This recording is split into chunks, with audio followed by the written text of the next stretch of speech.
I was given a 3-day notice that my 20-year career is over. The chief had filled the council chambers with officers, SWAT team. I'm contemplating, thinking about filing charges for extortion of a public official.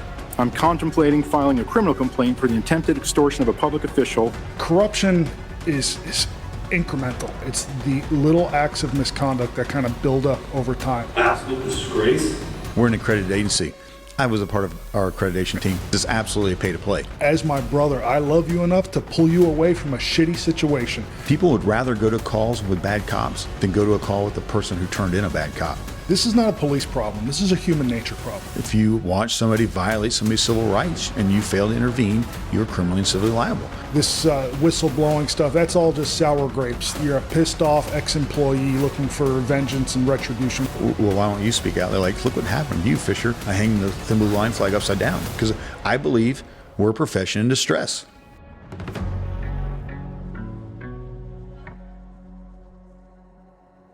The following is a conversation with retired Deputy Chief Lance Fisher of the Palm Bay Police Department.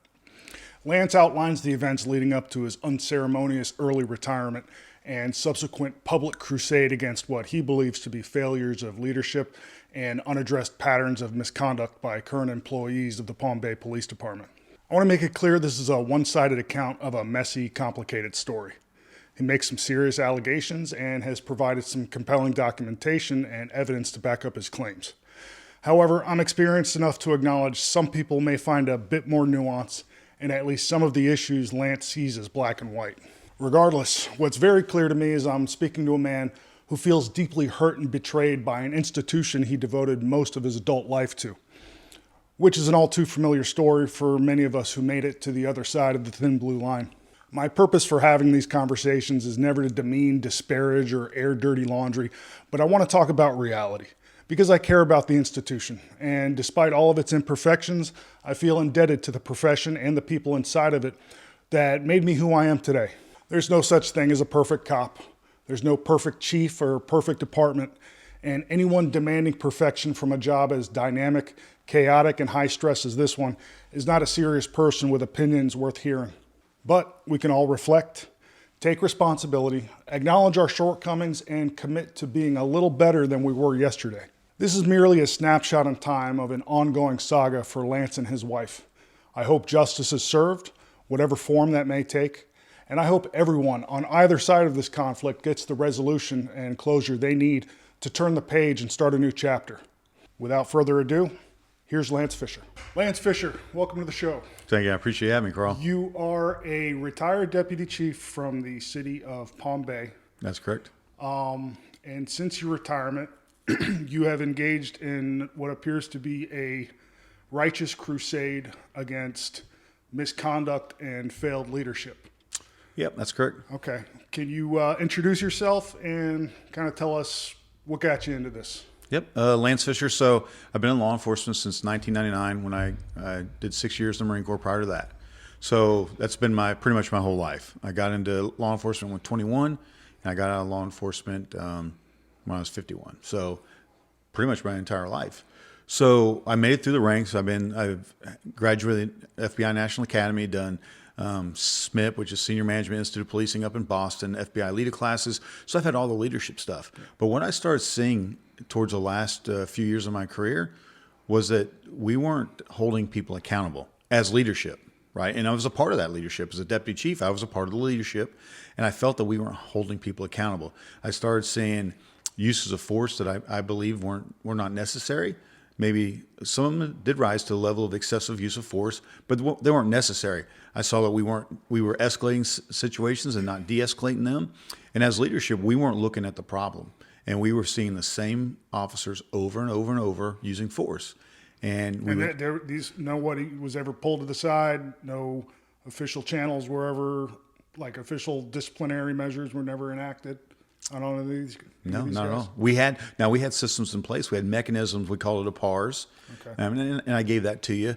You'll see officers have 7 incidences in a 180-day period, and every time would say no pattern, no correction needed. Just time after time. And we're talking, there's a video on the internet you can look at. Jacob Mitchell, he's mounted by one of our guys and he's getting UFC punches to his face. and the use of force basically says, oh, he broke away and was tased, and that's what caused the facial injuries. It never mentions the 20 strikes he took to his face, but you can see his mugshot. It's just things like that. Same officers over and over and over. So it all culminated when we had a gentleman that tased a gentleman off of a moving motorcycle for a red light violation.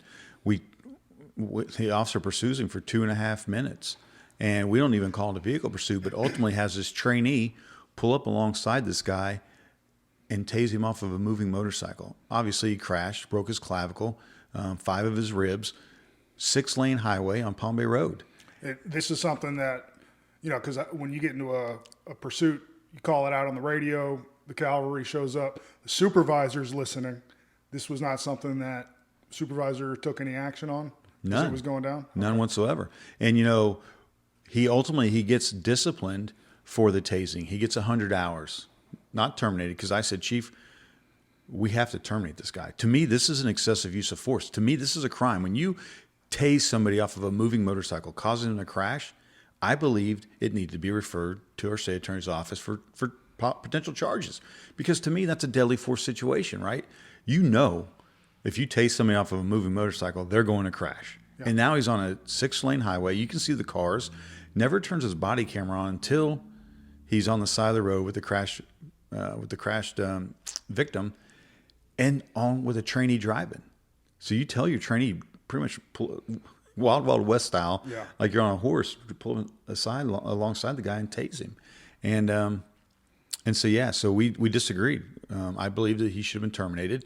And, it's ironic, right? And I've heard you talk about discipline is corrective behavior, not punishment, right? Of course. And so, but when the IA says this, Officer Mitchell believes he did nothing wrong and did not violate policy. How are you going to correct that? Yeah, that's is there a corrective? Can you correct somebody who mentally doesn't believe that tasing somebody off of a moving motorcycle doesn't violate policy? For a nonviolent felony. For a red light violation, right? For traffic, yeah. Absolutely. And so then months later, he's involved in another tasing of a loitering and prowling call where the sergeant says, I don't have charges. He ends up tasing a gentleman as he's on the peak of a fence, tases him multiple times. He falls over the fence, the gentleman, and he's paralyzed. And then you see the video of them, kicking, pulling, he's like, I'm paralyzed. And they're like, oh, you were running fine just minutes ago, right? And then Mr. Farley ultimately passes away from his injuries less than a year later. And so had we have terminated this gentleman, because there's no corrective action when you say I didn't violate policy and I did nothing wrong. That was the struggles I had as a deputy chief. And that's when I started saying, hey, we're not doing things right. And then ultimately, as you know, I was locked out of the building and separated. You were seeing these obvious signs of excessive force, and you were bringing this up to leadership saying, hey, something needs to be done about this. And you were getting just complete pushback. How did they respond to you when you were voicing your concerns about these incidents? Remember, I was leadership. I'm the deputy chief. Yeah. I'm the number 2 guy. Yeah. There's only one person I can take this to, and that's the chief of police, right. Chief Agello. And we had side conversations, and we even had conversations as staff. I talk about the gentleman that's getting UFC-style punch to the face. I was in the parking lot with Chief Agello when Cole McDonald walks up to him, and the chief says, hey, what happened there? You went from 0 to 100. And he said, literally, his words, I dealt with him before, and he pissed me off. And we talked about, what are we going to do with officers like that can't de-escalate situations? And we had concerns, but we did nothing. He ends up making the SWAT team, and he ends up going into a special unit. So in reality, people joke, we promote people like that, but we did nothing. Part of what I tried to bring to Palm Bay was the ICAT system. That's a system that is done through PERF. It changes your whole use of force mentality. It talks about, using guardian-minded leadership and not warrior-minded, right? And that's hard to stomach, right? Because we're alpha males, we're in law enforcement, and I don't know how long you're in law enforcement, but law enforcement changes, and you have to change with the times. And if you don't, sometimes you're left behind. And so we actually sent we sent people to go get this training, but yet we never brought it there, which I think, had we have looked at different methods of documenting uses of forces and things like that and holding people actually accountable, then we could have made a difference. But that's where I was struggling. So I was a part of the problem, and I didn't speak up loud enough. What could you have done differently? I could have literally put my foot down and said, no way, Chief. There's no way we're going to keep this guy employed. Right. There's no way. I could have made a bigger stink. But this is why, because that's probably the biggest question I ever get asked. Yeah. Well, why didn't you say something sooner? Carl, I filed my formal complaint May 9th. I was locked out of the building. They took away my phone, my computer, my personal property. It was brought to my house by a partial SWAT team of Chiefs loyalists. 30 days while I'm still a deputy chief. They don't say a word to me. Yeah. They don't say a word. So I tell people, you're right. I should have said something sooner. I would have been let go sooner. I would have sold my house sooner, because I had to sell my house in 19 years just because when I retired, I didn't get an immediate check. I didn't know where my income was going to come from. It was over a year before I actually got my retirement.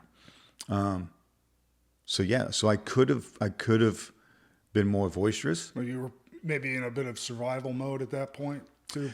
Well, it wasn't survival mode, but I talk about the thin blue lie, right? You have the brotherhood, you have the thin blue line, you have family. All these things are indoctrinated into you from day one. Yeah. When you first raise your right hand and you swear, the first thing they talk about is, "Oh, welcome to the family. You're part of the family," right? And that's so we keep everything in house, because you don't speak about what goes on in your house to outsiders. You just don't do that. Right. And so in law enforcement, as you know, we hang the thin blue line up. That's the thin blue line, which I now know is we versus them. That's the thin blue line between us and society. Tribalism. Absolutely, 100%. We versus them. And so I've been doing law enforcement since 1999. Before that was the Marine Corps, right? And you fight for your brothers on your left and your right, your sisters left and your right. And so in law enforcement, that same mentality. So it's a struggle to come out and talk about your profession. Yeah. And my wife and I, we had to sit down in May and we discussed it. And I said, I'm done. If I file this formal complaint, we're done. I'm done. Let's talk about that falling out, that complaint that I guess you had. You were headbutting the chief about something. You were being primed to take over as chief of police, from my understanding. Mm-hmm. Oh, and something happened where you needed support and you were not given that support. Can you tell me about how that went down? Yeah, it was standard. When Chief and he got promoted April 1st of 2022. April Fool's Day, it was a joke. He appointed me deputy chief, and that was the whole process. I was going to be the next chief. Every conference I'd go to, past chiefs would walk me around. He's the future of Palm Bay. But about a year out, I started saying, hey, let's stop saying that. People would go around, oh, this is, he's the next chief. And I'd say, I don't know, man. So finally, April 15th, I sat down with Chief Agello, and I said, hey, I'm struggling mentally, man. There's a lot going on. We just had officers that got shot. We've been involved in a lot of use of forces that I wasn't comfortable with, and I was getting a lot of stress. And I sat down with him. I already started seeing a therapist, and I said, hey, I'm not going to be the next chief. I said, I'm not going to be here. You and I will be retiring about the same time. Him and I, his big priority, his number one priority from the day we took over was mental health, mental wellness, right? We had officers that they were out on mental leave for a year and a half. And when I sat down with him on April 15th of 2024, I said, hey, I'm not going to be the next chief. You and our times are going to probably be about the same time. There'll be a few months difference. I'm struggling mentally. I wasn't the same leader. I was sitting behind a closed door a couple hours a day. I wasn't that leader that I wanted to be. And I knew this. And that's why I started doing treatment. And his words to me literally were like, then why do I need you as a deputy chief? If you're not going to be part of my succession plan, he said, then why do I need you as a deputy chief? And Carl, man, I was like, what just happened? So a deputy chief isn't allowed to struggle, because he was struggling mentally as well. And I walked away from that meeting like confused. Yeah. And then 2 days later, he comes into my office and he closes the door and he just starts berating me. you're not right in the effing head. You can't do this job anymore. And he's right in my face. And if you've seen interviews from other people, that's how he does it. He gets right in your face and he's just, he starts just screaming and berating people. And literally I said, you're not going to do this to me, man. And he said, I'm the chief of police. I can talk to you however you want. I said, not me, you're not. I'm a man and you're in my office. You're not going to stand toe to toe with me and scream at me like you've done so many other people. And that was it. I'm convinced that you cannot do this job for any significant period of time and not have mental health struggles. I think it's a feature, not a bug. I think every cop, especially if you're in a busy area, you're going to struggle. It's not a matter of if, it's a matter of when. And I don't want to pry into yours, but what did you need at the time? What would have been the perfect outcome had you voiced your concerns or your struggles?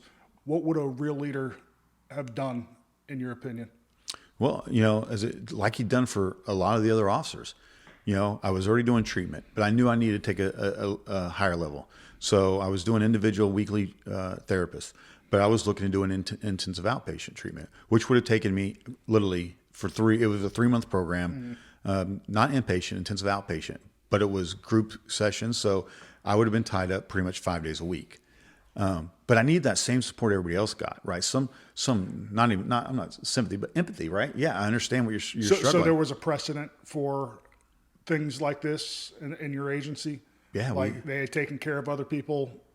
They had taken care of everybody. Okay. Except Lance Fisher. And I think, looking back, I have conspiracy theories, but I won't go into those. But, he openly talked about his struggles. He talked about it in our briefings. So he didn't shy away from it. But I don't know why it was when I had the struggles. I think it was, I know what it was. It's because I had been openly starting to push back on a lot of the stuff that was going on. So in his mind, this was an opportunity. Okay, I can phase Lance out, right? He was a great placeholder for 2 years. The next guy who was a sergeant 5 years ago, literally, is going to be the next chief in April when Chief of Jail retires. So I was simply a placeholder. So there wasn't a need because in April 1st of 2024, there was nobody else qualified to be a deputy chief. People ask me, well, why did he pick you? There was nobody else. Literally everybody else was sergeants 3 years ago, or 2 of our commanders didn't have degrees. So I was the only choice. Right. And I'd been through I'd been through the classes and I was doing all the right things. But it was when I started to speak out and started to start questioning the way we were doing business, that's what became an issue. So all I really needed was what everybody else had. Time to heal, right. A little bit of empathy, and I would got my stuff together, but I wasn't getting that. And I knew my leadership styles were changing, and that's what I didn't like about me. And I knew that I had to make a change for myself and for the officers that I worked for. How would you say they were changing? You were more like irritable. You were maybe not as attentive as you should have been. Like what do you think you were lacking as far as your leadership at that time? Definitely irritable. I was more blunt. Okay. If people came in the office, I didn't have the same patience I had before. Like I said, I was having to close my doors because I was just getting irritated, but I wasn't sleeping. I was sleeping maybe 2 hours a night. For months. Mm-hmm. So it was just the stress, my blood pressure. I was hospitalized in February before I started treatment. 203 over 106 was my blood pressure. And I found out, probably had a heart attack because now I have scar tissue on my heart. And that's when I realized, Carl, I thought that was the day I was going to die. And that's when I realized that stress could take a toll on you. Because before then, like you said, everybody has stress in law enforcement. Everybody can say they have PTSD, right? So I was never that guy. But that was the day I literally thought, this can kill you, man. Yeah. This can kill you. And I forgot what the original question was. No, Sorry. well, so imagine if the roles were reversed. You were the chief of police and Agello, suppose he was the deputy chief. I can imagine, look, people love to hate on admin. I understand admin is a thankless job, from the chief to the deputy chief, the majors. It's impossible to make everybody happy. But I can see the stress when you are the guy, you are the captain of the ship, and I see the stress that's associated with it. If the roles were reversed and you were the chief and Agello came to you with the same issues that you were voicing concerns about, how do you think you might have handled it? My mental wellness or the concerns about the use of forces? Both of it. Well, I think, the mental wellness, I would have treated it like any other person was, because like I said, we were open. That was our number one priority, was mental wellness. When we first took over, we contracted with, first thing it is, we contracted with a local organization that did mental wellness. Mm-hmm. Well, we thought they did mental wellness, but ironically, they were an addiction facility. So I don't know why we contracted with them, but we'd taken the steps to try to make sure that officers are being taken care of. And so that's what I would have said the same thing. What do you need? Right. Do you need time off during the day to go do your appointments? Do you need an extra day off? Do you need whatever you needed? Because as admin, we work long hours, right? We were, there was never a set time period for us. So there were maybe days when I would come in at 6 in the morning, I wouldn't leave till 9 at night. That's just how it was. Yeah. As far as a lot of the issues I was seeing, we should have just been holding people accountable. You kind of just said, you can't make everybody happy. Chief Agello doesn't believe that. He believes you can make everybody happy. That's the problem with being a chief when you want to be everybody's friend. Yeah. Because that's what you're doing. So you're not holding people accountable because you want to look like, you want to be liked by the masses. Right. He still wears a SWAT pin. He still goes SWAT tryouts. He's still hanging out with the guys and the girls, He's still doing trips with these people. And, there has to be a time when you have to separate yourself, and you're not going to be loved by everybody. And when you try to be loved by everybody, you're forgetting you're forgetting your citizens, right? You're letting things slip by, and then you have a group of people that can pretty much do whatever they want, and you're not going to hold them accountable. And then if you're outside that group, you may hold them accountable just to show, we are going to hold some people accountable. Yeah. But you're picking and choosing. And I think that's the problem. I think he was trying, and he still is today. He did a presentation at City Council, and he literally tells the public, my number one priority is the men and women that don this uniform. Because number one priority for this community to be safe is the men and women that don this uniform. Well, I hope in an active shooter, that's not your number one priority. I hope, in a school shooting, that's not your number one priority, because it can't be your number one priority. There is an ultimate danger and threat level to law enforcement. Yep. You can take care of your people all you want, but when the number one priority, no, you have to hold your people accountable. If you don't hold officers accountable on the small things, the next thing you know, true story in Palm Bay, you have a guy on duty in uniform climbing through a window and sleeping with a 13-year-old, and you can't protect him from that.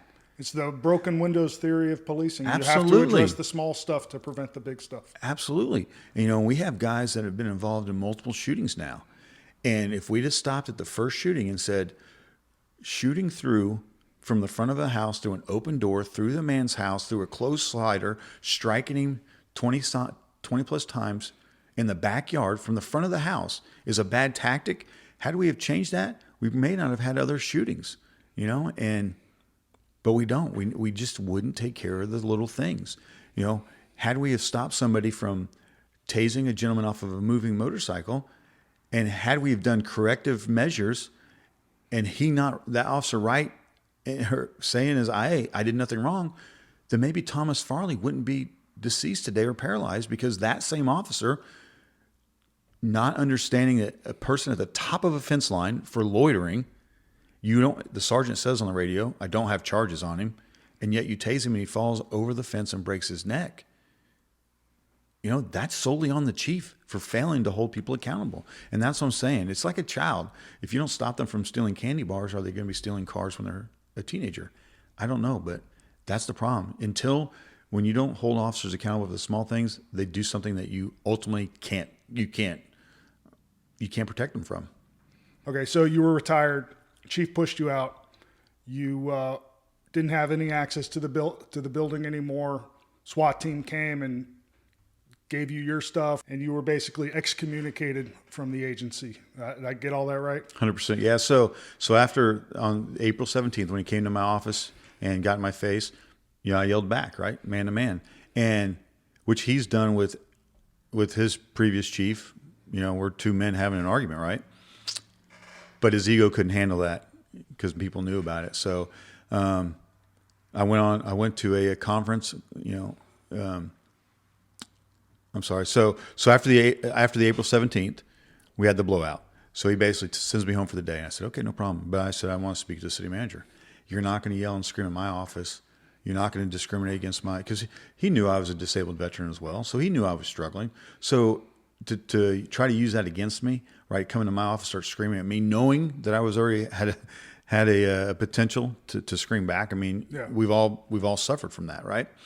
So I sat down with the city manager the next day because I want to file my complaint. Say, hey, Do you think, before you go any further, do you think he was trying to provoke a reaction from you? I said I don't want to go into conspiracy theories, but absolutely, Okay. 100%, because he'd already told me he was done with me. Why do I need you as a deputy chief? Right. So that's why I said my time as a placeholder was over. I'd done my 2 years as a deputy chief. The next guy, Jeff Spears, who I found out we're already having meetings. Like I said, he was a sergeant literally 5 years ago, and he's going to be the chief of police of an agency of 150,000. And his deputy chief was a sergeant 3 years ago. So between the two of them, they're going to have 8 years of command level experience. That's going to be who's running the Palm Beach Police Department. But yeah, so absolutely, he got a reaction. I mean, he absolutely did. Yeah. My fault. Don't take blame for it. But you know what? Nobody's going to. I'm just not going to let people scream in my face.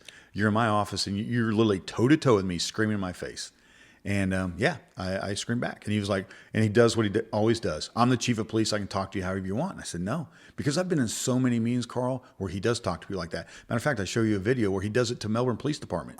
And you're telling me the mother or father can't go be with their baby at the hospital right now with the detective to go interview them over there? The mother can. I'm trying to work on arranging to make sure we're clear to go on that. That's Thank what you. I'm on the phone with. I've And been doing that. Can you tell that sergeant right there? I'm not trying to be an asshole. I just got off the phone with Commander Rankins. Okay. All right? He better chill the fuck out. That guy better chill the fuck out, LT. I'm telling you right now. Okay. Have a little compassion, brother. I don't know how long you've been on the job. That our grandbaby's probably not here anymore. Let me work with him. Okay. Fucking no goddamn professional courtesy. They actually write in our police report that he interferes, impedes with an investigation all over a crime scene. And he's doing this, but yet it's okay for him to do it because it was the worst day of his life, people want to say. But then he also berates that sergeant 3 months later at a leadership training facility in an elevator. And that sergeant files a complaint and nothing happens to him. So when we talk about accountability, if you're not going to hold your chief of police accountable, then he can't hold anybody accountable. And that's my biggest talk. That's what I talk about. Yeah. And so I sat down with the city manager the next day because I want to tell her, hey, this isn't acceptable. The way he treats other people, the way he's treating me is not acceptable.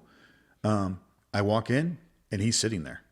And I'm like, Ms. Sherman, I'm here to file a complaint. Well, the chief has some things he wants to tell you. And so he goes through all these insubordination, all this stuff, which he never did an investigation. I've pulled my IA records because they've even said publicly, oh, he was under investigation pending discipline. No, I wasn't. I've pulled all my stuff. That was just talk. Yeah. Just trying to discredit me in the public, right? Disgruntled employee. And so I said, so after he's all done, I said, ma'am, I'm here to file a complaint. Who's going to investigate that? She said, well, his IA sergeant will investigate it. If during that investigation he determines the chief did anything wrong, then she'll take a look at it. Then my city manager will take a look at it. And I literally, Carl, I laughed. You know what's funny is I worked with all these people until April 18th. The mayor, city council, city manager, city attorney, been in all these meetings, no problem. But the second I turned my back, right, and I say that because that's what a council person said, you turned your back on your brothers and sisters in blue. No, I didn't. I absolutely did not. I pointed out something that was wrong. And the way he was treating people, to include myself, was wrong. And then that I filed FMLA because I told you I was seeking the in-person treatment or intensive outpatient treatment. And the second I did that, they locked me out of the building. My computer, my phone, my vehicle was taken away. Things that they never done to anybody else. And one thing that we prided ourselves on was not isolating people that were struggling mentally, not taking away, because you have that identity, right? Your law enforcement becomes your identity, which isn't right. And that's, you just can't allow that to happen, but it does. I've been doing it since 1999, so I've been doing it 25 years. Yep. And so now you're going to take all that away all at once. And so then you're locking me out of the building. So I have no support structure. I mean, they came and picked up my car. They locked me out of the building, and the chief or not one command staff member ever called me and told me I couldn't come to the police department. I was finding out from other officers, like, hey man, we were told today you're not allowed in the building. I'm like, I have no idea what you're talking about. So they didn't even have the courage to even call me up and tell me. Even when they came to pick up my car, they sent 2 commanders, but one of them didn't. The godfather of one of my children couldn't even get out of the car to talk to me. Rubnicki just sits in the car. Yeah. Doesn't, because, I'll say this because people would rather go to calls with bad cops than go to a call with the person who turned in a bad cop. Yeah. And that's a straight up fact. And that's why I talk about the thin blue lie, the family, all the cult like rhetoric. And that's what it's a dysfunctional family. 100%. Yeah. But you can't talk, but you better be dysfunctional inside that house, because once you step out into the street and somebody else finds out about it, it's a problem. Yeah. And so that's what happened. So basically, yeah. So I went through my intensive outpatient treatment. In August, I was asked by the city attorney to provide a formal statement against Chief Agello, which I did. I provided, I think it was August the 24th or somewhere around there. 3 days later, Chief Agello got to sign my separation paperwork. Less than a month after my FMLA ended, because I'd asked for medical leave, because my intensive outpatient was going to be a 6-month thing. And they separated me 3 days after I provided a statement against them. He got to separate me. The individual that I was complaining on is the one that got to sign the paperwork saying I will no longer be a cop. And they gave, so I was told at 3:00 on a Friday afternoon that I'd be separated on Sunday, 2 days later. That's the notice I got after 20 years of service. I want to back up. Just a quick aside. So you mentioned something about the investigation against the chief was going to be done by his IA sergeant, right? It would be investigated. So for years, I have said that there's a problem with at least for the smaller, medium-sized cities, there's a problem with the IA system because it's nearly impossible to be impartial. Just because everybody knows everybody, there's cliques and factions, and everybody is friends with this other person. Or I think IAs at that level, I think they should be swapped by sister agencies. What do you think about that as a solution to solve some of these favoritism and selective enforcement problems? You're 100% accurate. It's funny because my wife and I had this conversation. We're like, why doesn't other police departments handle the IAs? Yeah. I don't know if he would even change, right? Because it's just like accreditation. I credit you today, no matter how bad your flaws are, you credit me tomorrow, and we'll just pass you guys. Yeah. And we'll move on with life, and we'll go enjoy the conferences together. But so Chief Agello's in particular, his IA sergeant at the time was Sergeant Sean Pindar. The same guy that he had just told us 2 months ago, he wasn't loyal to me, send him back into the road. I want his career path, because he was in special units. He had a couple tragedies in his life, and the chief said, I took care of him while he was going through stuff. And now, because he was a member of the FOP, he was the vice president. He was at one time the president of the FOP. And they had an issue with something that we were doing as staff. And when he brought it to the chief as an FOP board member, the chief took it personally and said, basically, if he can't be loyal to me, send him back to the road. So the commanders that were in charge of him were already on a path. Commander Rubnicki, who's best friends with Sean Pindar, had already written up a huge performance evaluation in preparation to send him back to the road. Well, the chief selects him without even conferring with me to add him to the IA, because I'm sure there was a conversation about loyalty. Yeah, you weren't loyal to me before, so our IA, and I'm sure this is through every agency. It's who's most loyal to the chief. Who can he trust the most? And so that's where we were at. So this is the guy that the chief literally months before threatened us in the road for not being loyal is the one that's going to handle this investigation now. Absolutely. And then we pick and choose who we're going to investigate, right? We had a sergeant that there were allegations of him having sex on duty with another officer. His car was seen over at the house. He was shutting off his computer, allegedly, shutting off his GPSs, but he was a SWAT sergeant, so we never investigated it. But we investigated another one just recently who was the FOP president, and he gets jammed up. Yep. But so when we talk about we talk about friendships, right? You can't be biased. He was the FOP president, so his whole purpose in life was protecting officers. Yeah. So one day he's protecting officers, and you think the next day you're going to put him in an IA role and he's going to hold people accountable? Absolutely not. But that's what I'm talking about when you have a chief of police that wants to be everybody's friend. Right. And he doesn't want to hold anybody accountable. So for him, that's the perfect guy. He was the FOP president, or at the time, the vice president.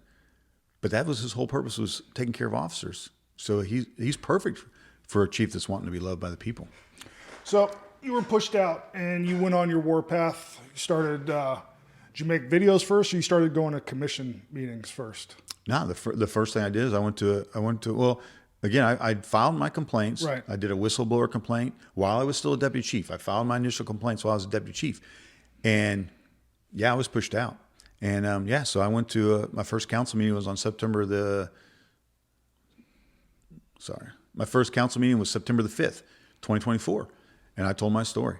I was like, this is I'm a guy who worked 20 plus years and you guys just threw me out. I didn't get I was still, Carl, I never even saw a workers' comp doctor, or I was never treated by a workers' comp doctor for mental wellness before I was separated. They never even gave me an opportunity to even see a doctor, to be treated by a doctor. I saw one who wanted to do ketamine treatment, and that wasn't for me. And so I did what, workers' comp allows you, one-time change. And so I utilized that one-time change. I didn't get treated by a workers' comp doctor until October the 3rd. I was separated on September the 2nd. So that was the story I wanted to tell, because he'd taken care of so many other officers, 18 months, 2 years, another one for over a year. And me, it was less than 4 months. And my treatment was 6 months. And I was supposed to come back on November the 1st. And they basically said, because of my rank, that it was too much of an inconvenience for the deputy chief to be gone that long. My replacement left 10 days after I was separated. He went to Quantico, Virginia for 3 months. He didn't come back until December. I was supposed to come back in November. So it was okay for him to be gone for 3 months for training, but I couldn't get another month and a half of treatment. Right. And that's the excuse I use. And I say it's an excuse because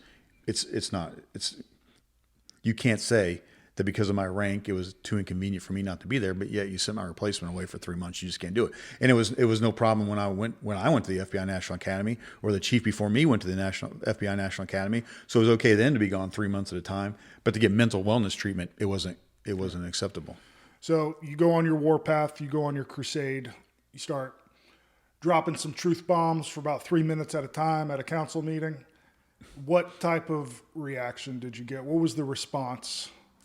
Well, it was interesting. So for the first council meeting, there was one councilman, Councilman Johnson, who was just like, you could just tell, wasn't happy with it. Him and I were friends, right? And the other ones didn't know what to say. They truly didn't know what to say. And yeah, so I did. I started doing it 3 minutes at a time. And if you watch my early council meetings, and I'm trying to get 10 minutes of speech into 3 minutes. So I talk fast and I look angry, because I was still, I just literally my whole career, I was given a 3-day notice that my 20-year career is over. Yeah. And I didn't like what happened to me. And I took it personal.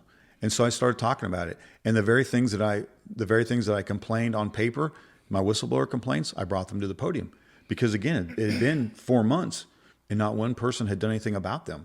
Matter of fact, when I sat down with the city attorney, when they'd asked me to sit down about my complaints against Chief of Jello, they didn't want to talk about the police misconduct that I put out there. They didn't want to talk about the civil rights violations. They didn't want to talk about any of that. All they wanted to talk about was what he did to me personally. Take my car, take some money, and that kind of stuff. And I was like, whoa, why don't we look at the big picture here? We got a problem. And so, that first day, there was shocked looks, because one, they'd never seen, I don't think anybody has seen a deputy chief come out like that, quite honestly. But by council meeting number 2 on September the 19th, they're ready for me. The chief had filled the council chambers with officers, SWAT team, and they even, Commander Rubnik in uniform, even got up to the podium to speak out, because I was saying, I was telling them the truth. You have a divided agency here, because I had a lot of people that were concerned about what happened to me, because mental wellness was supposed to be the number one priority, yet I'm gone. And of course, I don't know what the story they were spinning. I've heard, he went crazy. He did all kinds of crazy stuff. No, I didn't. I pulled all my records. I got my retirement badge, because even a council person like, he's just a butthurt employee because he got fired. No, I didn't. I'm retired. I got my retired badge. I even got a retirement I even got my retirement announcement that Chief Agello sent out. I had to do a public records request for it because I never even, it's crazy. You don't even get your own retirement letter. I had to do a public records request because remember, I didn't have access to email. So no big show off, no dog and pony show. Thanks for all your service. Just get the fuck out. That's it. Yeah. I had to go to HR to turn my shit in. Oh. Yeah, I had to. And the only reason I got my gun in case I need to pawn it. I didn't want the damn thing. I took my badge to cut it up. And I didn't want them to give my number out to anybody else. But yeah, nothing. I've never, since I walked out of that building on, I was locked out May the 2nd, I've never been back in the building except to do public records requests. And they hate those too because I know what I'm looking for and they can't hide it from me. So what, were you getting any support from people on the inside when you started speaking out about this stuff? Oh, I still get support. Yeah. I still have officers that reach out to me because they know I'm the one voice. And I'll be like, well, why don't you speak out? They're like, look what happened to you, Fisher. Yeah. You hear a lot of it. Well, the only good, there's no good cops, so they won't turn in a bad cop. I get it. It's easy to say that. And I've even told officers that you need to step up and say something if you want to. And well, look what happened to you. Yeah, I get it. But I made a conscious decision. I wasn't going to do it anymore. I wasn't going to watch our citizens get beat down, get killed. And we have a chief of police that's not holding anybody accountable for it. I was done with it. It had already taken its toll on me mentally. It was taking a toll on me physically. I've dropped like I think 50 plus pounds since I retired. I mean, it just takes a toll on you. Yeah. And I wasn't doing it anymore. And I made that conscious decision. And did it help? At the same time, he screamed at me and locked me out of the building. Absolutely. So was it a perfect storm for me? Sure it was. But sometimes you have to make those decisions. Do you want to be in a career and watching the same things over and over? Because, Carl, here's what, and there's life outside law enforcement. 100%. Every person that I've talked to that cut their career short is loving life. And I tell these guys, there is so much out there to do, so much money to make, and you don't have to, you can sleep at night. Man, that's what, and I think that's the fear of change. Yeah.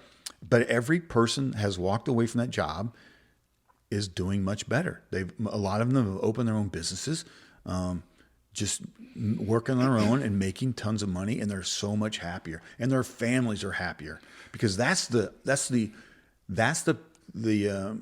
secret that people don't know is the tolls it take on your family. Right. That's the toll. Yeah. And you mentioned something about you get some critic or some skeptic saying, oh, well, you should have done more. You should have spoken up more while you were there. And what a lot of people don't realize is it's like a fish doesn't know he's in water a lot of the time. And you could say, oh, well, you could have spoken up. And then you get people say, oh, well, look what happened to you. I say corruption is incremental. It's not the big smoking gun.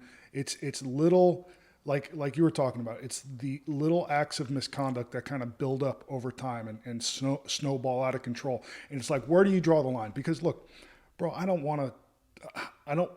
love cops. Mm-hmm. I think they're the best human beings among us. Some of them are the worst human beings among us, but by far, I think the vast majority of cops are great. So I want these guys to have a much easier job than they do. I think they're bogged down with a lot of bureaucratic bullshit these days. But when people criticize, there's no such thing as a good cop if they can't call out a bad cop. It's not that simple because, yeah, it is still a brotherhood, and you love these people. You experience evil. You face evil with them. You have your worst days of your lives together. So they are truly like a family member. So you don't want to turn it on a family member, but you have to hold people accountable. And I tell people it's like a fat guy saying, I'll never cheat on my wife. Well, you don't have the opportunity to cheat on your wife, So it's one of those situations where you want the best of both worlds. You want to do the right thing. You don't want to knock people. You don't want to be the blue falcon. But you want accountability. I understand that dynamic there. And you're right. It's not overnight. It's not like there's a switch where all of a sudden one day you're like, holy crap, we're out there just gunning people down left and right. No, it's called a culture. Yeah. And the culture is from the leadership, from the top to the bottom. It's a culture that's developed over years. We've since Chief Berger, we've not went to an outside chief since Chief Berger over 11 years ago. So that culture is built up. Those relationships, Chief Agello has been there since he was an officer. So he has relationships with everybody in that agency. And some of them, they worked together and probably did, did some things that probably shouldn't have been kosher, and they did things and be like, hey, you're going to hold me accountable today. You and I did this, and so that's when I talk about a culture. Yeah. And when you don't hold the people accountable, that's how you create that culture. When you slowly let your officers dictate policy, because we have policy, and that's what I talk about. Policies in place for a reason. It's something as simple as I was given a hard time because we had our crime suppression guys, which I was a member of crime suppression, so I understand the elite mentality, right? And what happens is when you allow that elitism mentality to take over, that's when things start to falter. You start violating policy and things get out of control. Look at Memphis. But we had guys that were wearing their hats backwards, and they'd walk in the hallway with their hats on backwards. And I would say that to me doesn't look professional. I don't wear a hat, and I certainly don't wear it backwards. And I would tell people, turn your hat around. I was starting getting pushback from that. Well, these same people were involved in an officer-involved shooting. They're standing behind a door. They don't even turn on their lights. They don't turn on their sirens. The only thing that would identify them as a cop from the door frame up is their hat. One of them has it on backwards, and the other one has sunglasses on. You can't even read police. Yeah, my favorite during the COVID years is some cops got used to wearing these balaclavas and these face coverings. And then like years after COVID, they were still like wearing ski masks to go patrol, which was just ridiculous. And I spoke up about that. I said, hey, you look stupid. Yeah. And people complained against me. So, what can you do? I would tell our staff, if you want to let them wear their hats backwards, then take it out of policy. Yeah. There's no reason to have a policy if we're not going to hold people accountable to it. But I just literally, Dominic Izzo posted one of our officers on TikTok recently. Your entire persona is just to mock the profession for what? For TikTok. And so I pulled the policy because a lot of people were asking me. So I pulled the conduct policy. It still had MySpace and Twitter in it. Probably the number 3 most important policy. You talk about use of force and search and seizures, right? You should know people's rights. But how do you conduct yourself as an officer? So it's within the top 3, arguably. And it's so old, it still has Twitter and MySpace in it. Carl, just after an accreditation, where our city manager justifies everything that our police department does, we're an accredited agency. I was a part of our accreditation team. I call it credit fake, Sean, because it's absolutely a pay to play. Oh, yeah. But I'm like, so your number 3 policy still has Twitter and MySpace in it, and you think it's a good policy? Absolutely not. Yeah. But that's what happens. We have policies in place that we don't adhere to, and when you let people get away with the small things, next thing you know, they're getting away with the bigger things, and that's police culture. I also know how cops think, and cops are cynical. They're skeptical. They got bullshit detectors. Mm-hmm. And so what would you say to a skeptic who says, yeah, you know what, maybe you got done dirty. Maybe they burned you pretty bad. Maybe even there's some legal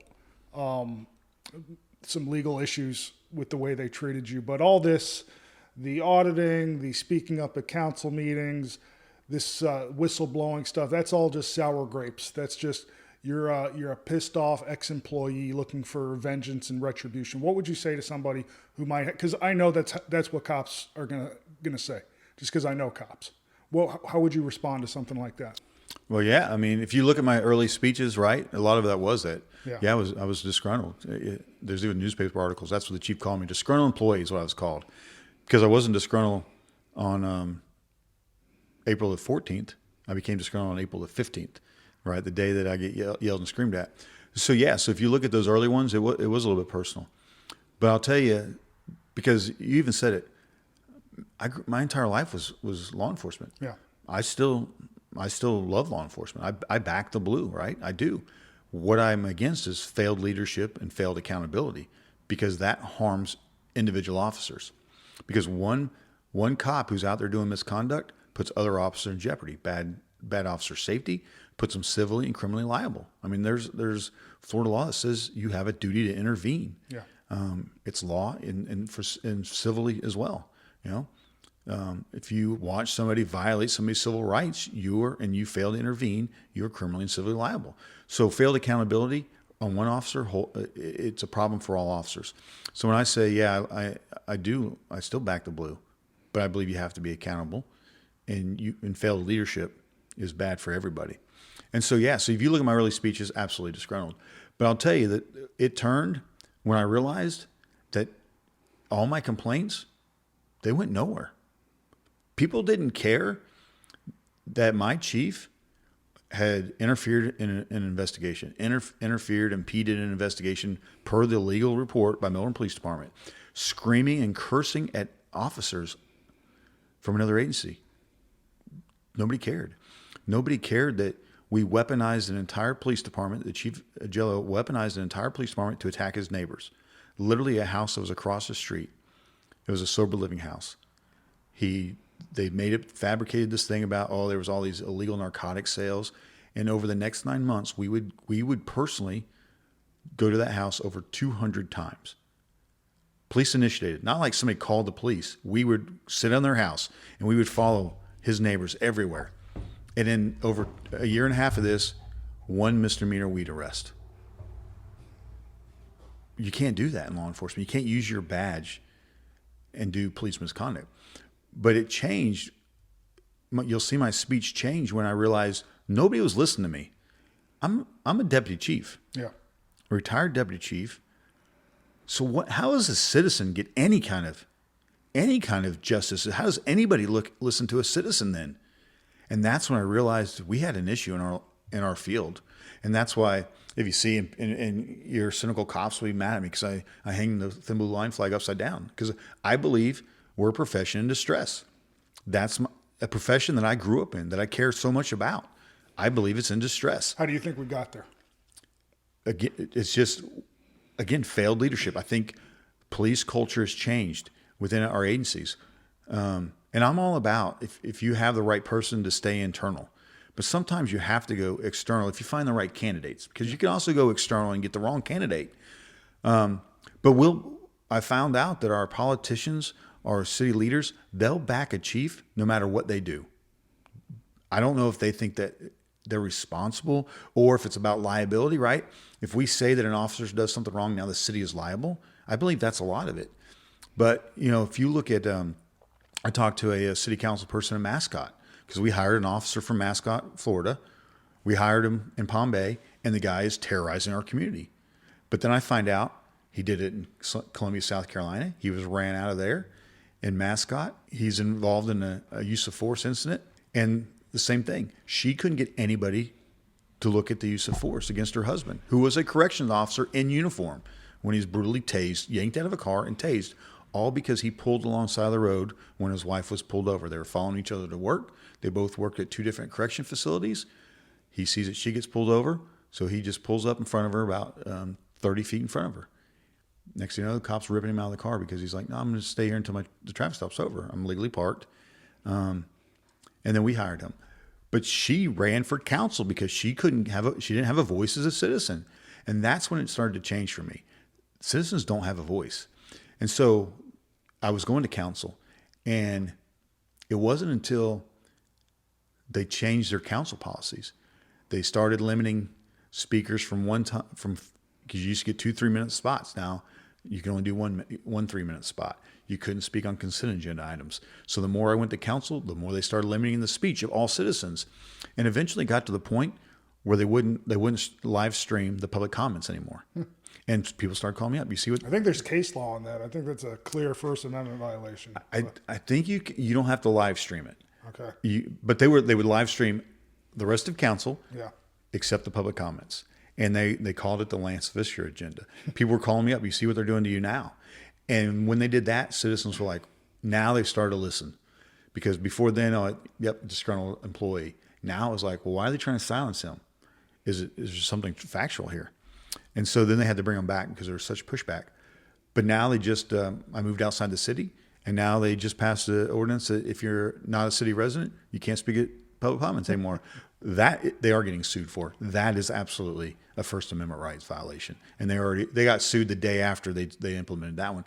But they were doing everything they could not to listen to me. And so I started thinking to myself, man, it's got to be impossible for a citizen. Yeah. For all the citizens, the victims of Palm Bay that were force unnecessarily used, they couldn't get anywhere. And then you start looking at the cases, the court cases.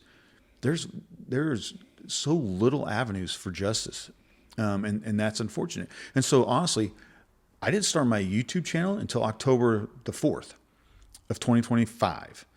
I was literally at council, and remember, I've been screamed at council. One of the city council persons screamed and said, "I'm embarrassed you were ever the deputy chief because you turned your back on your brothers and sisters in blue." And I'm like, Leave the city. I'm embarrassed for Palm Bay today. I'm embarrassed that man was the deputy chief at one point. Palm Bay served this community, and he could turn around and treat his brothers and sisters in blue the way he does. Absolute disgrace. And I hope you run against me, sir, in city council. I welcome the challenge. no, the only thing I've done is I've exposed what I believe to be personal or police misconduct at the highest levels. That's what I've done as a citizen. I have that right. Case law says that you have a right, freedom of speech, to talk about police misconduct. And now I'm being yelled at, berated from the dais. I get to speak for 3 minutes, and they berated me for 12 minutes because I played the video of the chief screaming and hollering at other cops, because that's not the chief of jail that they see. They see the one at the podium in his uniform. They don't see the one that's sitting in the office screaming at employees, that has forced people to retire because he screamed at them so much. One of our logistics managers said, "You know what, I'm done. I'm not taking this anymore." Air Force veteran. That's the way he was treating people. And so it was at that point, the council person said, "Don't worry, your speech won't go to waste." And I said, "You know what, I'm not coming back." I said, "I'm going to figure out a different avenue." And I literally went home that night and I Googled how to do a YouTube channel. And I started Thin Blue Lie audits. People are like, "Why'd you say the audits in there?" I don't know, because I don't know what I was doing. And I was just trying to figure out a way I could get my message out. And that's how it started on October the 4th, 2025. Got tired of the council meeting, went there. Within, I think it was 2 weeks, monetized. I was over 3,000 followers, and I'm at 42 now. But it's, I'm not active on it, but it's just a message when I use it if I want to get my message across.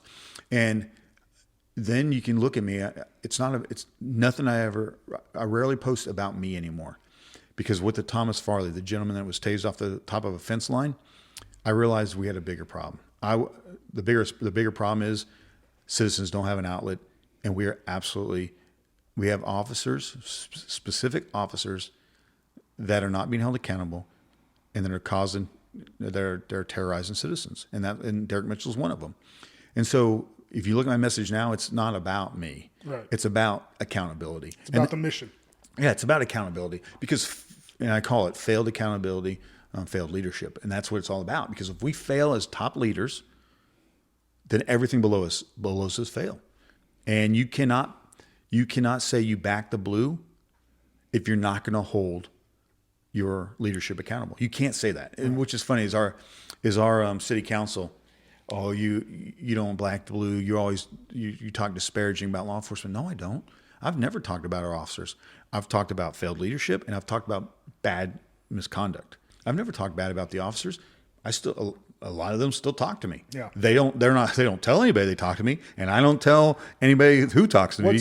What's your message to them that are still on the inside? And they see the things that you're warning about. They see, there's a problem here. And look, man, I want to give cops every opportunity of grace that they deserve. I think cops are, again, they're the best among us, and I want them to be treated fairly. I don't want to Blue Falcon my way into accountability, but there is a problem, and a lot of it comes down to training. It comes down to what's happened to law enforcement in the last decade with the demoralization. You're just not getting the people that, like, smart people are looking at this job and they're saying, "Nah, not for me." No. So I want cops. I think there should always be a pathway for redemption. I think we should have a lot of grace for these guys doing a very hard job. But when you have people that won't hold themselves accountable, won't take accountability for to say something like what you brought up, where they don't think they did anything wrong about tasing somebody on a moving motorcycle. I was well within my rights as a cop to do that. Yeah, that's a problem. And what would you say to the people on the inside that maybe they see the problems? What is your message to them? It's tough, right? Because you want to say, speak out, refuse to go to calls with them, but you have to understand what that's going to do to you in your career, right? So I would say protect yourself the best you can, but if you see something that's so drastic like that, right? If you're standing next to a guy, true story, I've got it on a video. This guy is literally smashing a guy's face off the hood of the car. You can hear the thumps, and he's screaming, "This hood is burning my face." And you're the officer holding his right arm while this is going on. That's a problem. You have to say something. Yeah. And you have to understand, would you do that?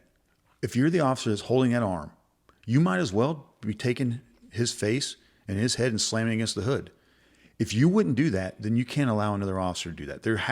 You have to draw a line personally.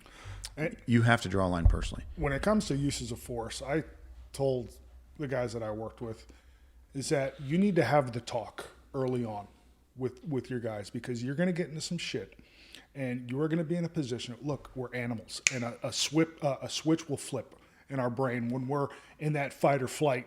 For us, it's always fight, and you're going to get the instinct to mush somebody's face up like a pile of hamburger meat. And it's your obligation as a cop to talk to your people and say, listen, I'm not perfect. You're not perfect.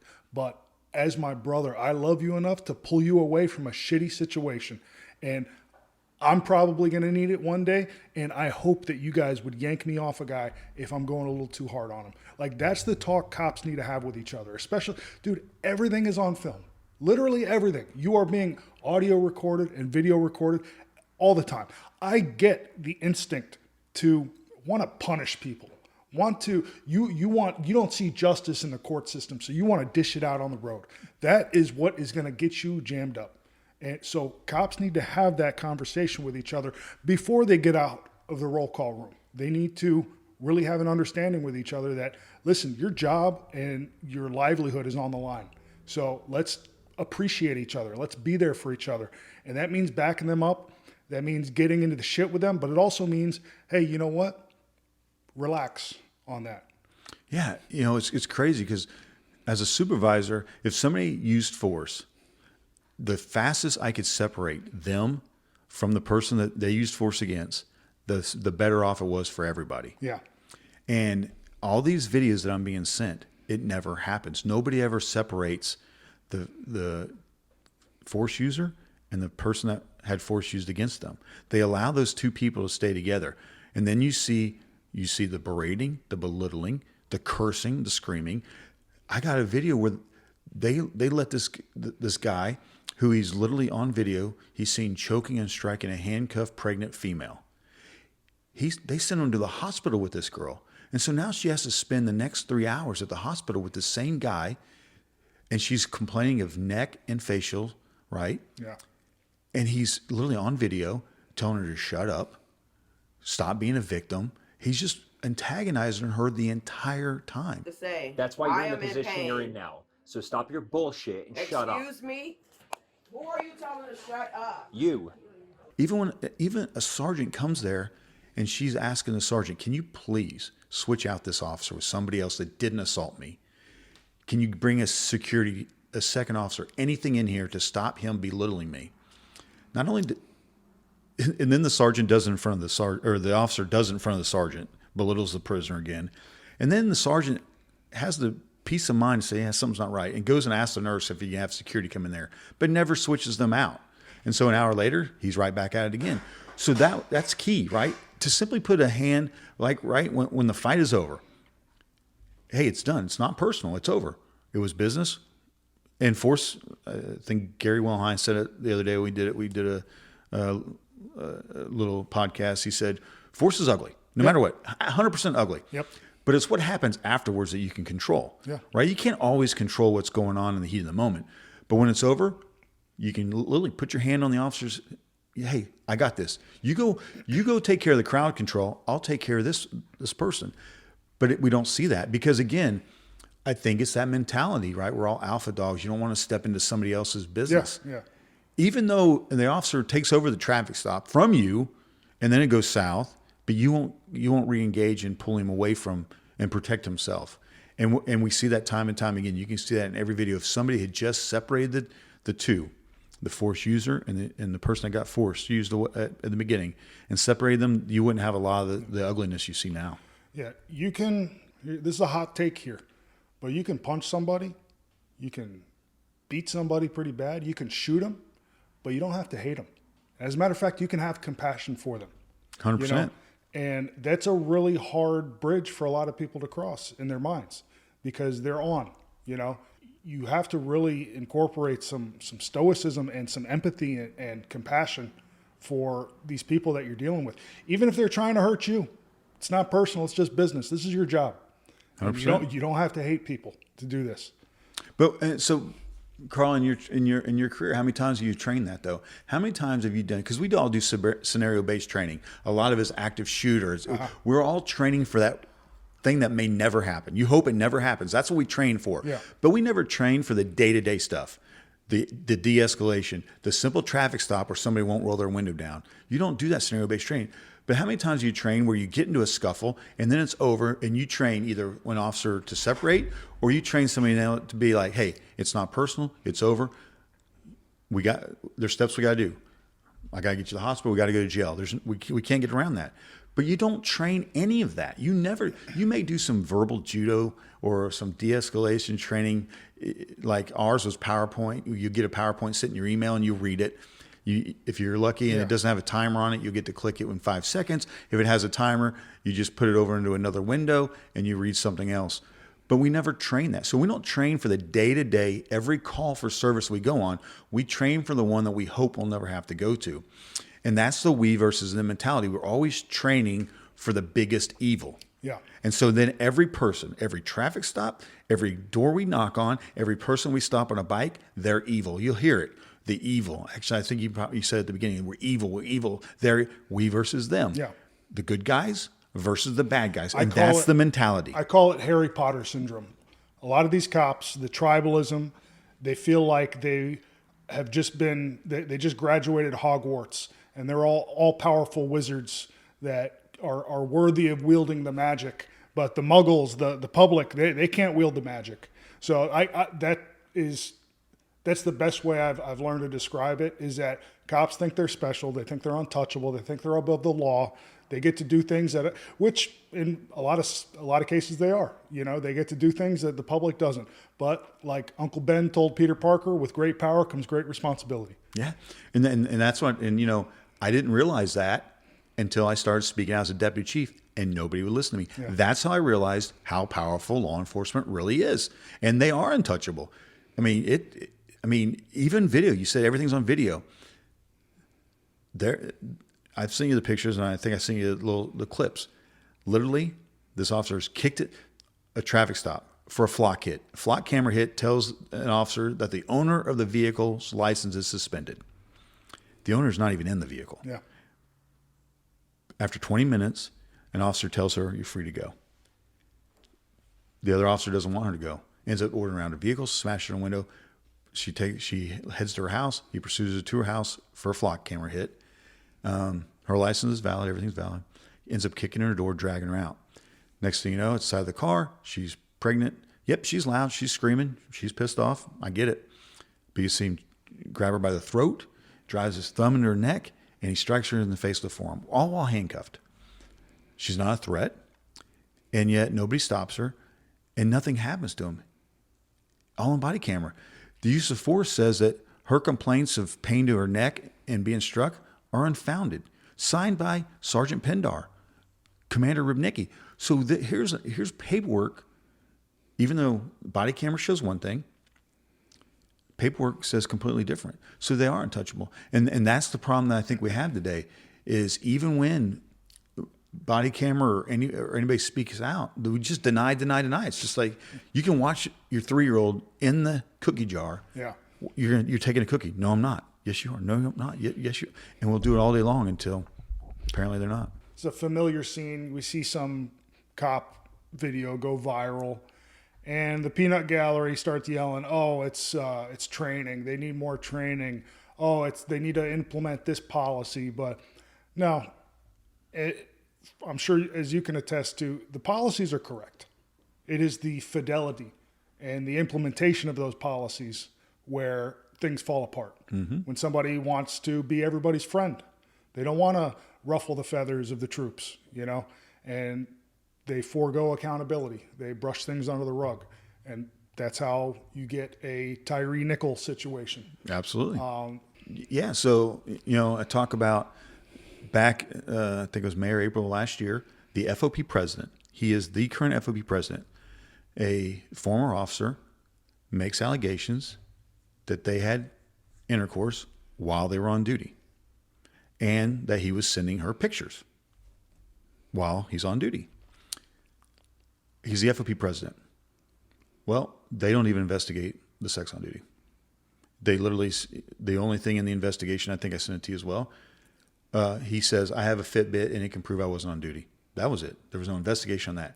Now, Sergeant Pindar did go out to the spot where he allegedly took a picture and compared the tiles and said, yep, he was on duty. He was actually working on a 4th of July festival.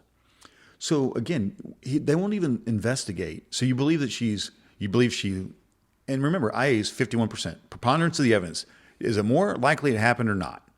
Well, if he was sending pictures on duty and you prove that, more than likely there was other inappropriate activities, but they didn't investigate it. Yeah. Why? He's the FOP president.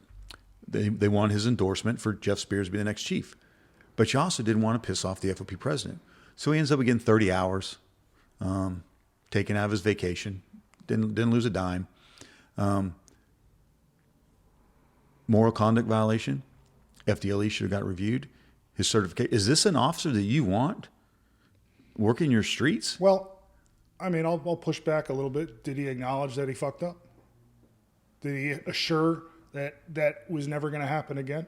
Well, not only because they didn't investigate the major violations, right? Yeah. And I do agree, but if you're having sex on duty, that's decertifiable, right? And so that's why they didn't investigate that part. But remember, I also talked about a SWAT sergeant before that we didn't even open up an investigation. So but that's the accountability I'm talking about. Yeah. Now, keep in mind, I already told you we had an officer crawling through windows having sex with a 13-year-old. I hope they're in prison, by the way. 5 months probation. Because a bad victim, a bad 13-year-old victim, allegedly, or uncooperative victim.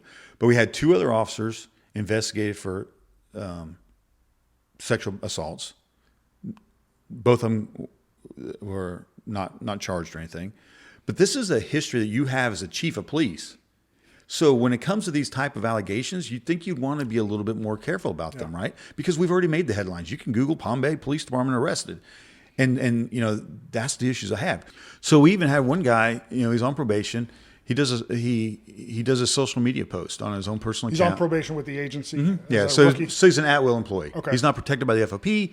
At any time, he's free to go. You literally just like we did to the gentleman that was crawling through windows, we just put a piece of paper in his pocket, said, we no longer need your services. So he does a social media post. It says there's a graduating doctors, African-American black doctors, they're graduating law or medical school. And he says, I'd rather die. And so, I tell the chief, this guy's only been with us for just months, maybe 6 months. I said, a guy like this cannot police Palm Bay. A Palm Bay that's 20% Hispanic and 20% African-American. I said, this is a bias inside you. I'm not saying he's racist, but he's shown racial tendencies, right? And so, nope. I said, well, okay. So we keep him. Next thing you know, he's brought on an IA. He's at the hospital, leaves his car unlocked. His gun and $1,100 are in his trunk, open to the public. Fortunately, the supervisor finds it and takes it all and secures it. He gets IA for that. Well, then less than a year later, he's arrested for DUI. Blows a 171 and a 173, driving on his rims, sparks all over the road. And so I get you want to change behavior, but when do you change that behavior? So this guy is literally on probation. He's on criminal probation because he pleads to reckless. He's on criminal probation. Of course, the judge allows him to carry a weapon while he's on probation. He's allowed to drive, which no other citizen would get that opportunity. But how many chances does an officer like this have? And how does this guy go to court and testify? How is his testimony credible? And what have you just taught every other officer? You can put whatever you want on social media. Yeah. You can drive drunk one time and you can leave guns and money unsecured, and it's okay.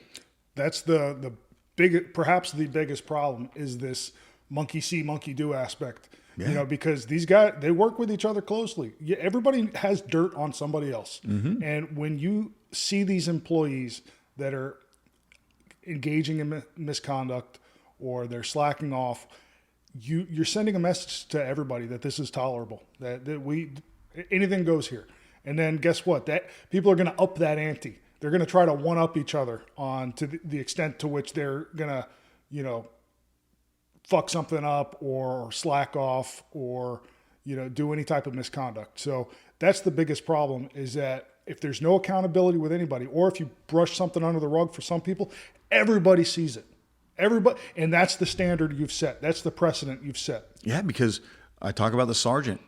There was allegations of sex on duty, and we didn't even investigate it. Had we investigated that and handled it, maybe the FOP president would have never thought, okay, this is okay conduct on duty, because they didn't even investigate this guy, so I'll just take my chance. And unfortunately, the female came out and filed a complaint, and so you can't overlook that now. But yeah, you're right. And again, I talk about failed accountability for the small things are what lead up to mistakes that officers can't hide from, and you have to discipline them.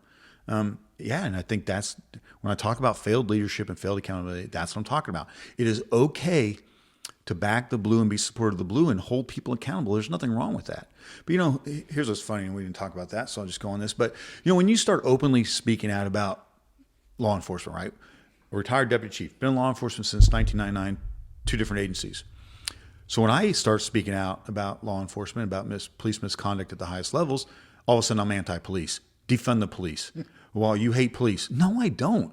And you'll hear my council people say it. Even the chief of police. Oh, he's just bad mouthing the officers. No, I'm not, man. But that's the easy way to try to shut people down. No, I spent my entire career. I worked next to these guys. Absolutely not. You have to protect them, and the only way you protect them is to take out the 1 or 2 individuals that absolutely are violating the law, violating the Constitution, violating people's rights. When you allow that, then it's gonna fester in. And so that's what's crazy, though. If you say one bad thing about law enforcement or criticize it in the smallest, now all of a sudden you're anti-police and you're defund the cops. And I'm like, no, I'm not. I'm absolutely supportive of law enforcement. Yeah, It's an aversion to uncomfortable conversations. Absolutely. People are scared to have uncomfortable conversations in this job because we want to go along to get along. We don't want any friction. We got to work with these people. We want to be friends. We want to be family. But it puts you in a position where it puts most people in a position where they're reluctant to call somebody out on their bullshit. I mean, we had a council meeting, the one that I was threatening to get arrested at. Oh yeah, I watched that one. Yeah, so it all started. One of the council people who's got tired of getting complaints about one particular officer, the same officer I told you is on video choking, striking, and handcuffed pregnant female.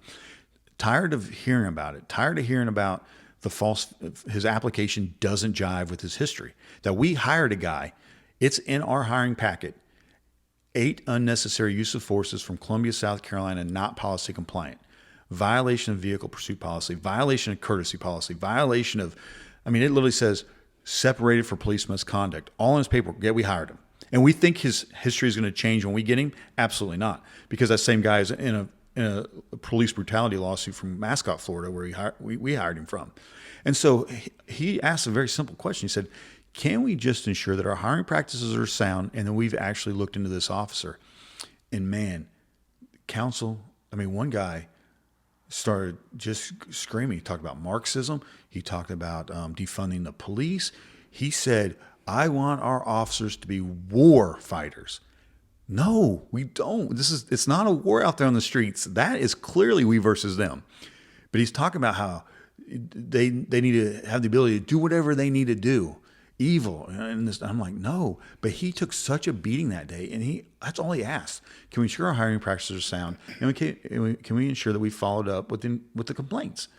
And that's the next thing you know. This guy is a big businessman.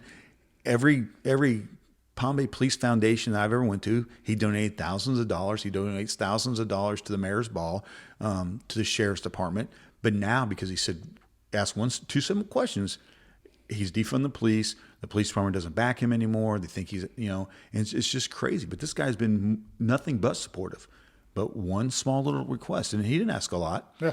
And then what you want to talk about is, so I didn't speak at that city council. It's the first one I've been back to since I started my YouTube channel. But I got text messages that morning. I guess they thought I was going to speak because I sent a couple emails that day. I sent emails about Officer Sean Rollins. I took 4 of his incidents, and I documented what I believe to be over 100 policy, criminal, and procedural violations in 4 incidents. I just chose 4.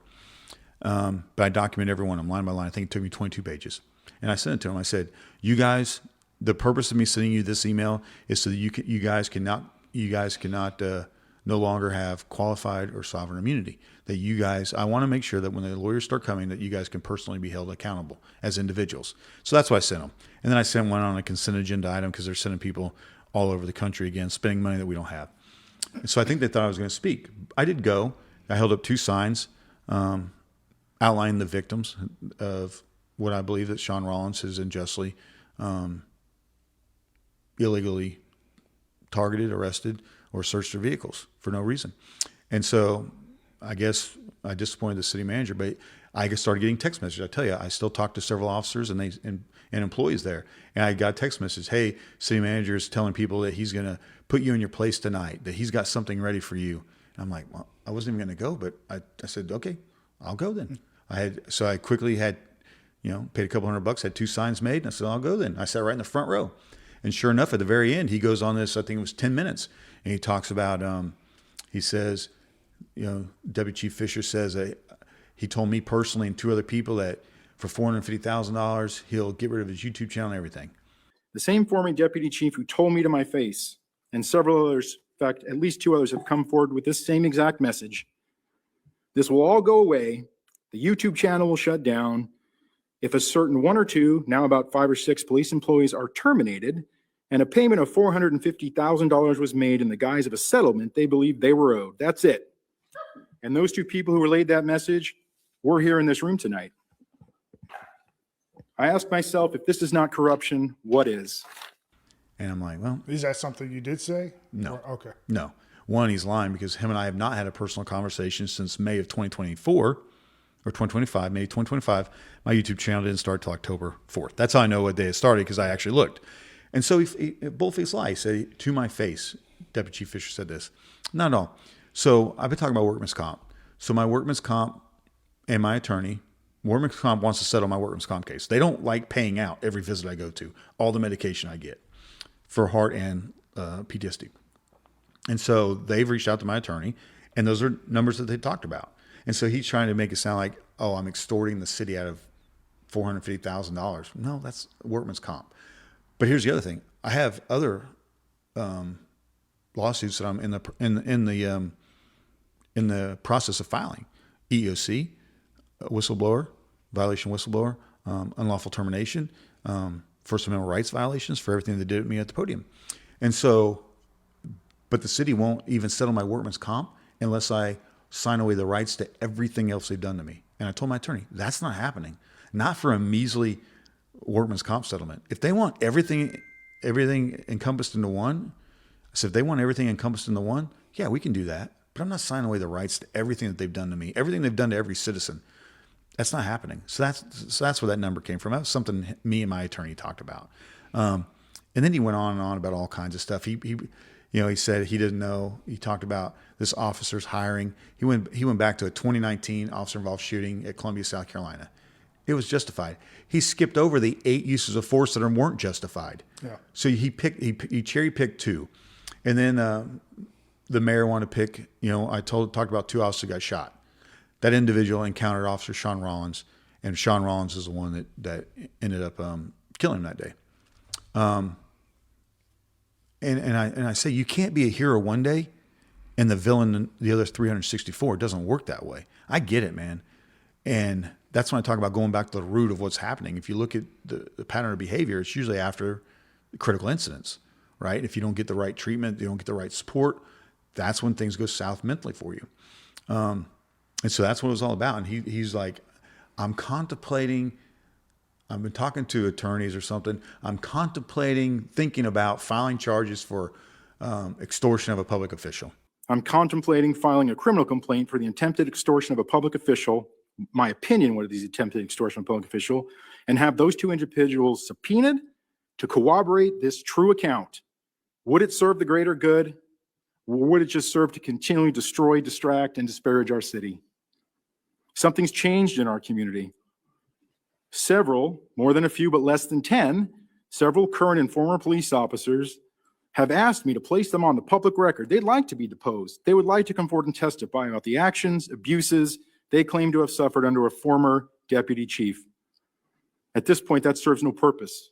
No longer an employee, not much to do. They are free to pursue whatever course of action. If you think a crime was committed, that was not expressed to me. Again, how does that contribute to the greater good? Opening that door, I don't believe does. Mr. Fisher worked here for 20 years. We're now Point of order. on, Sir, my name was mentioned. sir, we're now on legal reports. Nothing further, Mayor. Okay, this meeting's adjourned. Publicly, you say that. And I'm thinking to myself, one, why would you publicly say that? Why wouldn't you just do an investigation? Are you really going to tell the person you're investigating? And two, I'm thinking, let's do this, man. I've been asking for 2 Let's years. go to discovery. I've been asking for 2 years. Let's start raising our right hands. And those days are coming because, ironically, this city council was 3 days after I testified against Sean Rollins in a bond hearing. The lady I've been talking about, pregnant, handcuffed, female, choked and struck, was incarcerated throughout her entire pregnancy. She gave birth in custody. People are like, oh, I doubt she was even pregnant. She was. She gave birth. And so a couple days after she gave birth, they were holding a bond hearing. I went there and I got to testify against on Rollins' history, his use of forces, his terminations, and the state attorney did not like it. And so they know for a fact, attorneys are calling me out of the blue right now. I've had conversations with attorneys left and right because I've been very open, and attorneys are following my my council meetings. It's crazy that people are, now I have attorneys calling me up. Hey, you said this in city council. What are you talking about? Police culture. And so this was their last ditch effort. One, to discredit me. I'm on witness list because I've also met with the public defender's office, and I'm on a witness list in an officer involved shooting. I'll be testifying for the defense. And so they know that I'm a witness. And so this was their last ditch effort. One, to discredit me, try to scare me away, and honestly, to tamper with me as a witness. And that's my biggest thing is like, now you're actually going to say that I'm trying to extort you, but in reality, you're trying to threaten me to sit back and be quiet. And so, on my YouTube channel, I hadn't done a video because of the holidays and some personal things. I had my first grandkid. And so I said, you know what? Time to get back to the videos. And so I started them back up again. And that was the first thing I highlighted. Yeah. Because whistleblowing, it's hard enough to come out in law enforcement and talk about police misconduct, but it's impossible when you're the city manager, the city council, and everybody berates you for it. And not one time. So I was actually thinking about this on the drive over there. He threatens to have me arrested. He's never threatened to have chief of jail even investigated for police misconduct, for the violations of civil rights. When you attack your neighbor that lives across the street from you by using every police officer in the entire agency, 200 plus documented calls for service where you've stalked them, you've sat on their house 24/7 for 9 months just to get one misdemeanor weed arrest, and you've not investigated any of that. You've not investigated him for impeding and interfering in an investigation at a different agency. You've not investigated any of that, which are all crimes. You've not investigated any of the what I believe to be excessive or unnecessary force. You've not investigated any of that. You've not investigated any of that. But you choose what you want to investigate is the one guy who has made all these claims. That's what you've decided that you want. That's what you decided you want to have investigated. To me, that's crazy, Carl. Yeah. And that's when I talk about accountability, because you just told every officer that wants to come forward, you better not. Yep. That's what you just said, because your mayor, your city council people, 4 city managers now will not let your city attorney, because I requested whistleblower status. When I filed my paperwork on May 9th of 2024, I requested whistleblower status. And then the response I got back in September after I was separated, 3 days after I sat down with my city attorney and gave them a formal interview at their request, I said, hey, was I ever provided whistleblower status? The answer was like, you're never retaliated against. I was separated 3 days after I gave my statement to you guys.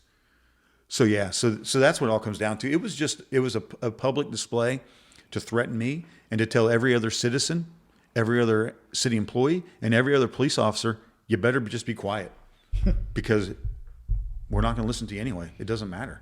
What's the grand vision in your mind? Like, what is the perfect outcome? Because a lot of this is still ongoing.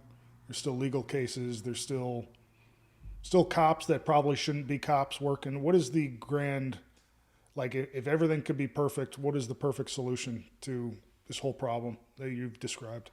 I don't know if there is one. So me personally, I've never asked the city for a penny. I truly haven't. Okay. I've never asked. So there is no financial outcome that I'm looking for. I've never asked the city for a penny. But what I've found out along the way is that law enforcement in general has a huge problem.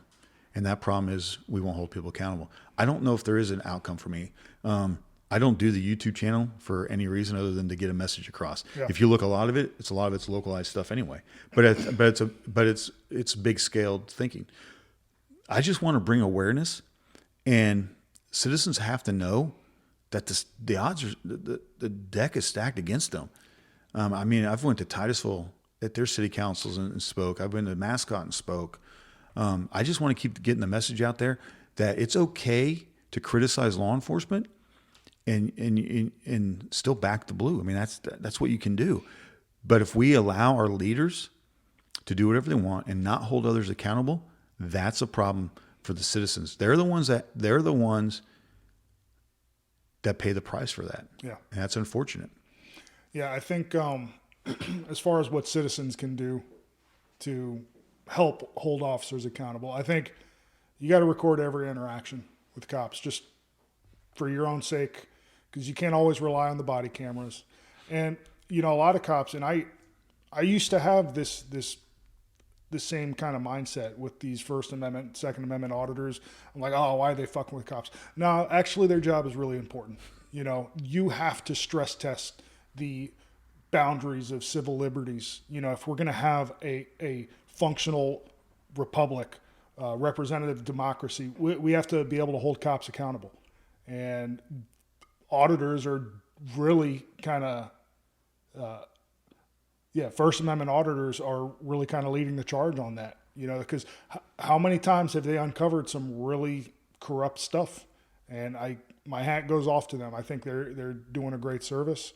I think cops really need to figure out how to look at these guys. These guys are not enemies. Most of them, some of them are kind of douchebags. You know, they just have like attention-seeking behavior disorder. But a lot of them, they come from a good place, and they come from what this country is supposed to represent. And I think cops really need to change their views on how they interact with some of these guys. Yeah, my first spotlight is I actually got audited once. Some guys, it was during COVID, so we had our front lobby locked because we weren't letting anybody in, and they snuck past. One of the city employees were coming in to deliver mail, and before the door closed, they yanked in and they're berating, you know, our one of our V cops, elderly people that are helping us out. Yeah. And so I spent some time with them, about 10 minutes with them, and it was during COVID, so you got I think they called it a diaper or a chin diaper or something. Sure. And so very aggressive and stuff like that, but yeah, I agree. That's not my style. I'm not out there in people's faces, but it does serve a purpose, because you're right. You look at them and they expose a lot of it about public records, simple things that citizens don't have a lot of avenues. Public records are one of those avenues. And that was another thing the city manager got mad. Oh, because of Fisher, we've spent over $75,000 to $100,000 in public records requests, and lost morale and intense fear. And I'm like, intense fear? Why would you be? You're in a career that is constantly being critiqued. Yeah. If you're in intense fear of Lance Fisher doing a public records request, there's a reason. But you're under the microscope of cameras. You're under everything you say, you write down, everything you do. Public records request is supposed to prove that you're doing things right. Yeah. But you're right. They do a ton. The First Amendment auditors, there are a lot of aggressive ones that just go out there and their whole demeanor is just to curse the officers out. And you got to understand, you don't know where that officer just came from. Of course. You and I did law enforcement for a long time, and that's one thing I do try to explain. We're human nature. We're human. You may have and I'm not justifying anything, but if you just went to an infant's death and you're immediately told, go handle this domestic violence, you're not going to, your demeanor's changed. Instead of taking that officer and sidelining them for an hour or a day or whatever it takes, immediately go there and do another call. So you don't know where that officer came from. Right. So as you're a First Amendment auditor, you're going to get some reactions, right? Yeah. And honestly, Carl, a lot of cops don't know the law. No, yeah. They absolutely don't know the Constitution. An alarming lack of constitutional knowledge on patrol. And I noticed that. I had a buddy of mine. Oh, I love this guy, Eric. He was a cop, and he actually became a First Amendment auditor as a cop and got arrested for voicing his First Amendment rights out on an intersection somewhere. Yeah. It's a crazy story. But I remember he started bringing the Constitution, the book, he started bringing it to roll call and started pounding the desk about, cops don't follow the Constitution. And I'm like, bro, relax, But the more I looked into it, I'm like, yeah, we know about Fourth Amendment stuff, but people don't know, like, this whole First Amendment stuff. The fact that cops are still telling people, oh, you can't film me. Right. Like the fact that we still have to have that conversation in the year of our Lord, 2026. It's there's this attorney I see on Facebook from time to time, and he gets on cops and he has a phrase, freedom is scary, get used to it. And that's the perfect encapsulation of what cops need to understand is that, our civil rights are not to be fucked with.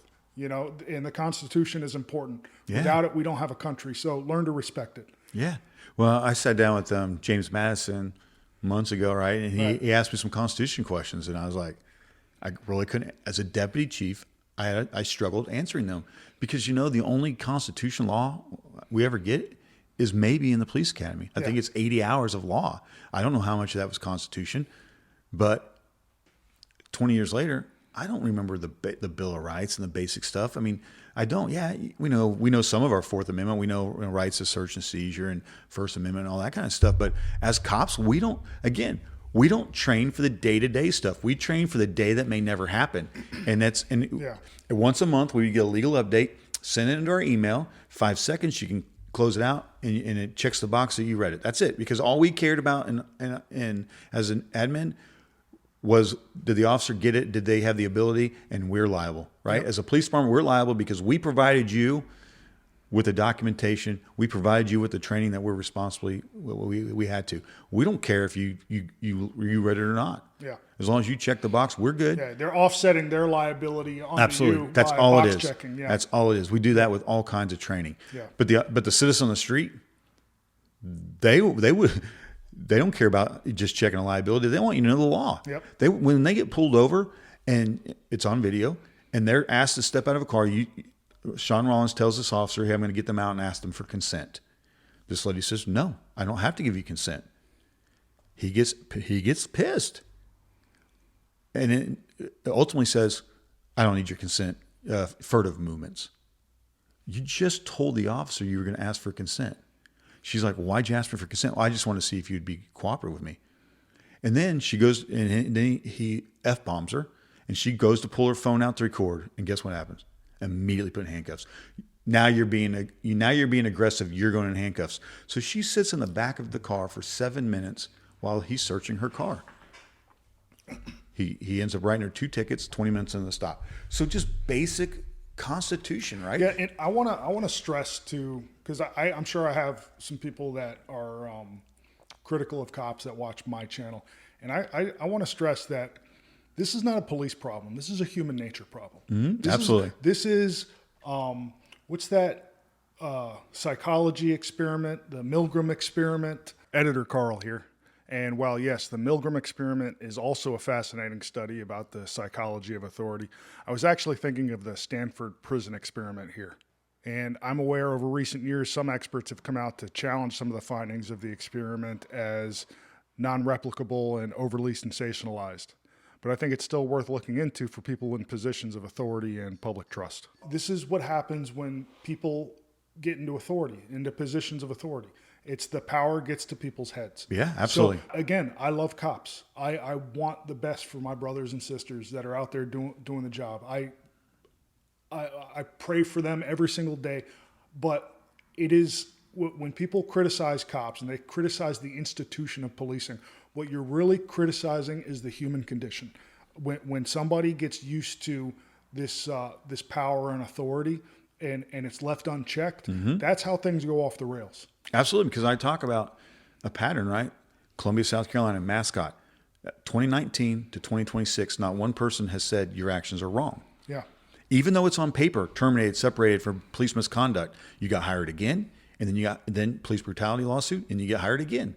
And you're doing the exact same stuff, vulgar language, everything that's documented in your hiring package.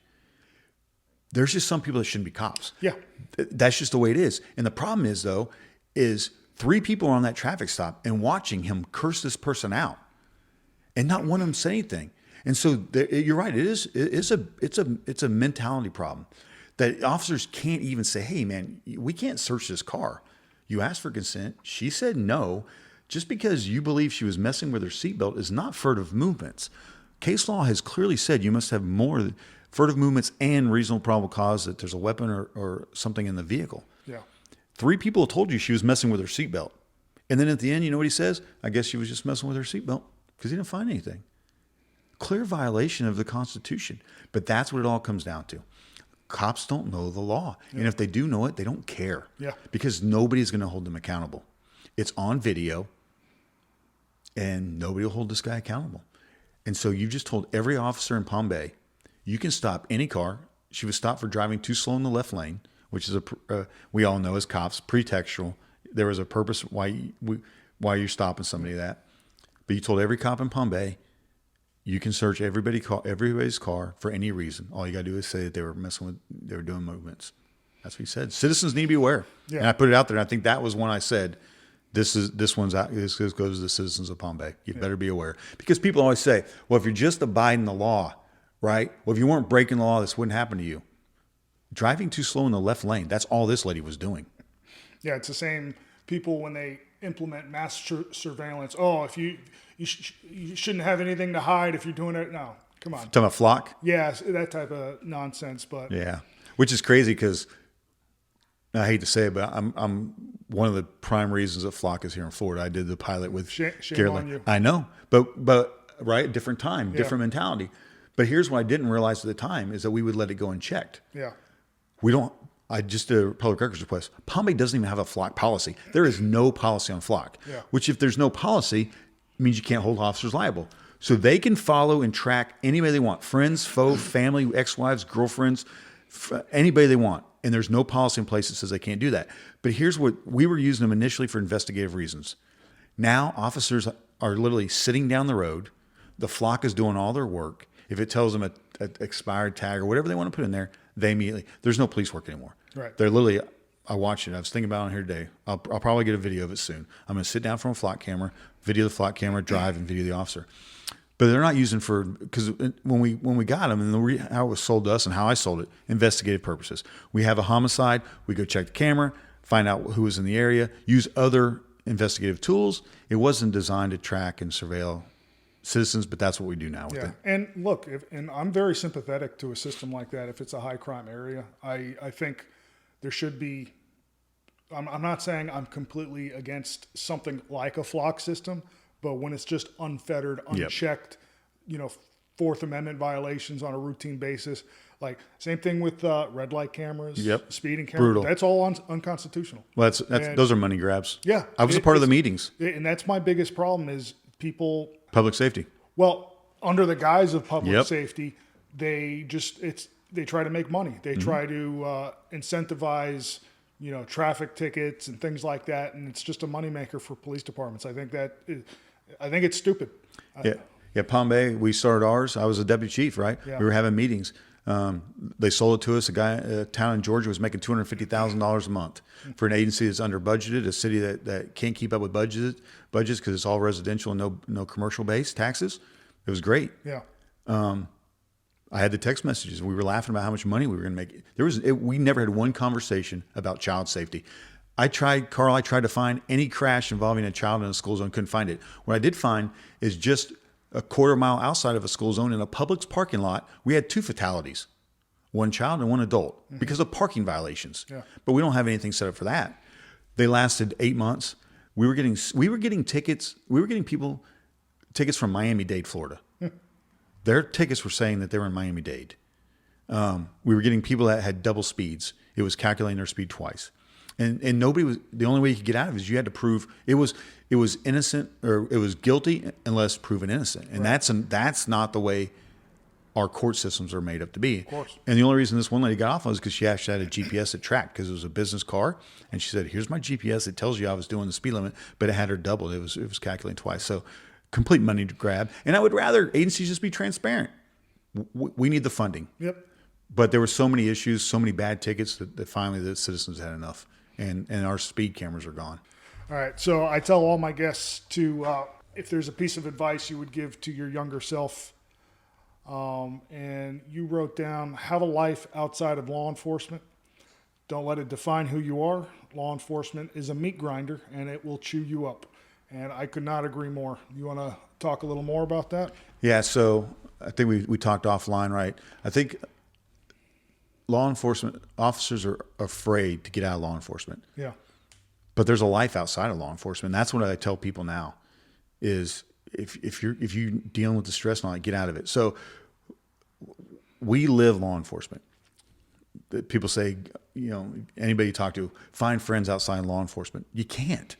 It hits all you can. Yeah, you can. Okay, but you have to make an effort. But like me, I was law enforcement from the time I woke up to the time I went to sleep. My days off because I was crime suppression. And so for me, find a life outside law enforcement.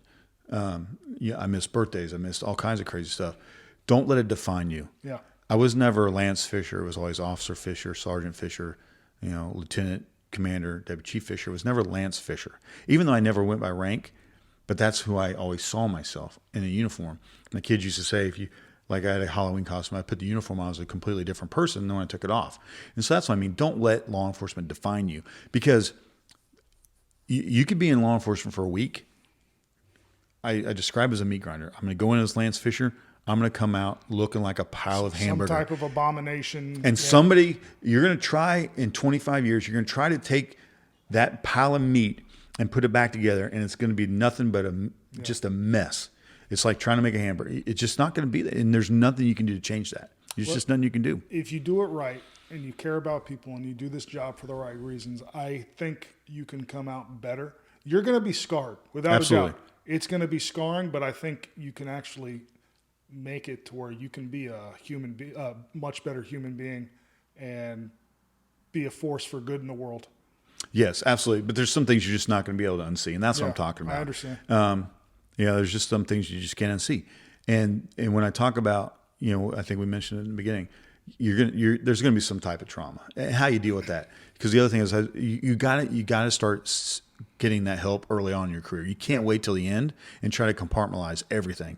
But when you're done, take the uniform off and move on with your life and let the stress go. And that's having the Band-Aid ripped off has probably been a lot easier for me, because I didn't have that. There was no transition. I didn't have that running count, that clock down, retirement 5 years forward, that kind of stuff. I never had that. And so one day it was just gone. And that's just how it is. So that's why I said, just don't let the job define you. You define the job and what you give into it. Yeah. Lance Fisher, thank you so much. Where can people find you? They can find me right now on Thin Blue Lie Audits. Okay. On Facebook and on YouTube. Awesome. It was a pleasure, brother. Thank you. I appreciate your time, man. Thanks a lot.